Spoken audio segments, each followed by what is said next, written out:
Praise the Lord. கர்த்தருடைய பரிசுத்த நாமத்துக்கு மகிமை உண்டாவதாக. கிறிஸ்துவில் பிரியமானவர்களே, இன்று நீங்கள் பலவித போராட்டங்களோடும் கவலைகளோடும் பயங்களோடும் என் வாழ்க்கை நாளை என்ன ஆகுமோ என்று ஒரு கேள்வியோடும் இந்த காணொலியை நீங்கள் பார்த்து கொண்டிருக்கலாம். மனித பலம் எல்லாம் தோற்று போய் தனியாக நிற்கும் ஒரு சூழ்நிலை உங்களுக்கு வந்திருக்கலாம். ஆனால் இன்றைக்கு தேவன் உங்களுக்கு ஒரு வாக்குத்தத்தத்தை கொடுக்கிறார்.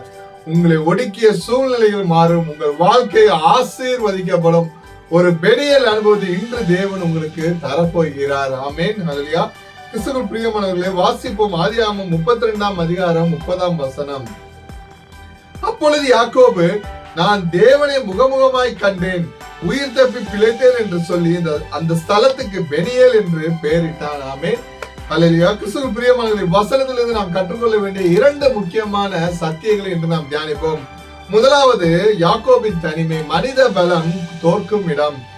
ஆதியாகமம் 32ஆம் அதிகாரத்தில் யாக்கோபு தன் வாழ்வின் மிக முக்கியமான ஆபத்தான ஒரு கட்டத்தில் நிற்கிறார். ஒரு புறம் கடந்த கால தவறுகள், மறுபுறம் தன்னை கொல்ல வரும் அண்ணன் ஏசாவை பற்றிய ஒரு பயம்.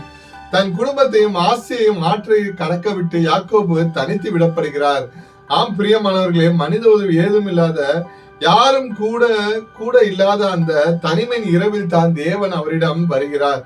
நீங்கள் தனிமையில் அழும்போது, மனிதர்கள் கைவிட்டதாக நினைக்கும் போதுதான் தேவ கரத்தின் வல்லமை உங்கள் வாழ்வில் இறங்க தொடங்குகிறது. ஹல்லேலூயா.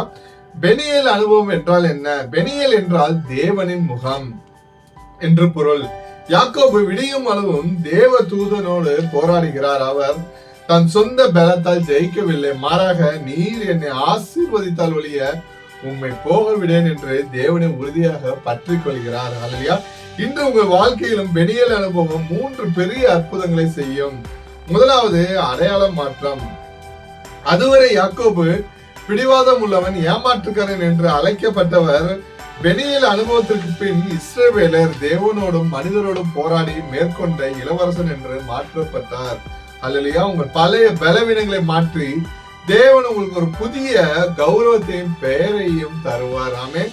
இரண்டாவதாக, பயம் நீங்கி சமாதானம் உதித்தல். பெனியேலுக்கு முன் ஏசாவை கண்டு நடிங்க யாக்கோபு பெனியேலுக்கு பின் பயமின்றி அண்ணனை எதிர்கொள்கிறார். தேவன் உங்கள் இதயத்தில் இருக்கும் அனைத்து எதிர்கால பயங்களையும் நீக்கி தேவ சமாதானத்தால் நிரப்புவார். எனக்கு பிரியமானவர்களே, மூன்றாவதாக, சூரியன் உதிக்கும் புதிய அதிகாலை. ஹல்லேலூயா. வேதாகமம் சொல்கிறது, அவர் பெனியேலை கடந்த போதும் சூரியன் உதித்தது. உங்கள் வாழ்க்கையிலும் நீண்ட இருண்ட இரவுகள் முடிவுக்கு வருகின்றன. உங்கள் வாழ்க்கையில் தேவ ஆசீர்வாதத்தின் புதிய சூரியன் உதிக்க போகிறது. ஆமென். பெனியேலில் சூரியன் உதித்தது போல உங்கள் வாழ்க்கையிலும் இருள் விலகி புதிய விடியல் பிறக்க போகிறது. எனக்கு பிரியமானவர்களே, நீங்கள் கடந்து போகும் போராட்டங்கள் உங்களை அழிப்பதற்காக அல்ல, உங்களை உருமாற்றுவதற்காகவே. ஹல்லேலூயா. உங்கள் கண்ணீரின் இரவுகள் முடிவுக்கு வருகின்றன. தேவ முகம் உங்களுக்கு முன்பாக பிரகாசிக்க போகிறது. ஆமென். கண்களை மூடி தேவ பிரசன்னத்தை உணர்ந்து ஜெபிப்போமா?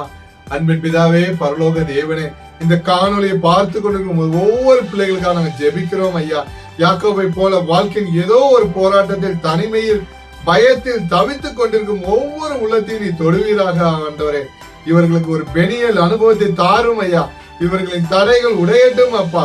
மனித உதவிகள் உடைந்த இடங்களில் உங்களுடைய தெய்வீக கரம் வெளிப்படட்டும் அப்பா. இவர்களின் கண்ணீரின் இரவுகள் முடிந்து ஆசீர்வாதத்தின் புதிய அதிகாலை உதிக்கட்டும் அப்பா. இவர்களின் பழைய பலவீனங்களும் தோல்விகளும் மாறி இஸ்ரவேலை போல ராஜாங்க அதிகாரமும் ஆசீர்வாதமும் இவர்களுக்கு உண்டாகட்டும் அப்பா. இவர்கள் தொடும் ஒவ்வொரு கிரியையும் ஆசீர்வதிக்கப்படுவதாக இயேசுவின் நாமத்தினால் ஜெபிக்கிறோம் ஜீவனுள்ள நல்ல தகப்பனே. ஆமென், ஆமென், ஆமென். ஹல்லேலூயா. கிறிஸ்துவுக்குள் பிரியமானவர்களே, இந்த நற்செய்தி உங்களுக்கு ஆசீர்வாதமாக இருக்கும் என்று கிறிஸ்துவுக்கு நான் விசுவாசிக்கிறேன். தினமும் தேவனுடைய வார்த்தை கேட்டு உங்கள் ஆவிக்குரிய வாழ்க்கையில் வளர எங்களோடு இணைந்திருங்கள். லைக் பண்ணுங்க, மற்றவங்களுக்கு ஷேர் பண்ணுங்க. இது போன்ற தேவ நற்செய்தியை தொடர்ந்து பெற எங்கள் சேனல்களை மறக்காம சப்ஸ்கிரைப் செய்து கொள்ளுங்கள். கர்த்தர் தாமே உங்களை ஆசீர்வதிப்பாராக. God bless you.